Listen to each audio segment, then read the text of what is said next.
শুক্রবার 13ই সেপ্টেম্বর 24-এ হাওড়া সিরাজবাটি চক্রের সোনাময়ী উচ্চ সংলগ্ন প্রাথমিক বিদ্যালয়ের মিড ডে মিল প্রকল্পে দুপুরের খাবারের সময় সাড়ম্বরে ছোট ছোট শিশুদের পাতে পরিবেশিত হলো রান্না পুজোর হরেক রকম খাবার। গ্রাম বাংলায় এই ভাদ্র মাস ও আশ্বিনের প্রথম সপ্তাহ জুড়ে রান্না পুজো একটা ব্যাপক জনপ্রিয় পরব।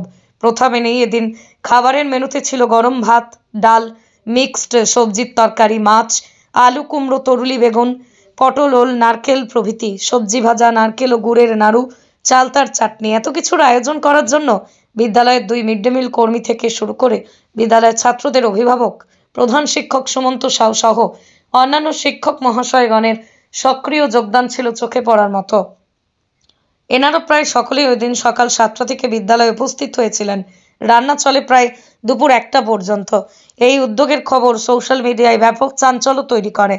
আমতা 1 ব্লকের মিড ডে মিল বিভাগের বিশিষ্ট আধিকারিক অর্ণব বাবু এই উদ্যোগেই ভূয়সী প্রশংসা করেন।